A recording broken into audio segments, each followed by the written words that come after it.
After my last video, I got a lot of messages regarding the Sandown Clown. I was surprised I'd never heard of this before, as it is a pretty awesome story. But before we get into that, I want to show you guys some footage that I've been fascinated with for a long time.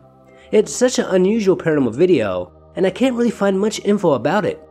The reason I like this footage so much is because it's like there's a world on top of our world, but it doesn't move at the same speed as ours, and if you look closely, sometimes you can see it. Now I must have watched this footage at least 20 times, and I still can't make out what the heck is going on. It's so subtle, but something unusual is definitely happening. I didn't see anything the first couple times I watched it, and I wondered what everybody was talking about in the comments. But once I saw it, I couldn't unsee it. Now since it's so subtle, hard to notice at first, I doubt it will be CGI, but maybe it is. And that's why I wanted to share this with you, as I'm curious to know what do you guys see, and what do you think is happening? Some people say that they see a woman entity, but sometimes I see someone, or something, walking slowly on a branch. It is indeed a very unusual piece of footage, and it does go well with the story that we're going to talk about today.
On the Isle of Wight, there's a nice little seaside town called Sandown. In 1973, two kids on vacation, Faye and Henry, were enjoying a beautiful British day when around 4 o'clock they heard a sound similar to an ambulance nearby. So curious, they walked towards the sound, and as they were getting closer, they saw someone or something come out from under a bridge. It was a strange-looking figure who had a book in his hand, and when it saw the children, it got startled and dropped the book into a stream. Then it picked up the book and hopped away, and it seemed like he was hopping how an astronaut would on the moon. Gravity was not affecting it in the same way it would us. Then it entered into a strange-looking metallic hut that had no windows. Then it came back out with something similar to a microphone, and this device is where that siren sound was coming from.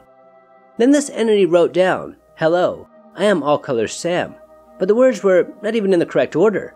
The children then asked it if it was a human, and it said no. Then the children asked if it was a ghost, to which it replied, "Well, not really, but I am in an odd sort of way." Then Sam explained that he had no true name, and there were others like him on Earth, but they were all terrified of humans, as they believed that if a human saw them, they would attack them. Now this entity was really tall. It was about 7 feet. It had no neck, and kind of looked like a clown. Its head was wedged onto its shoulders, and it was wearing a strange-looking yellow hat. Whatever this was seemed to be mechanical, but it also had the personality of a living being.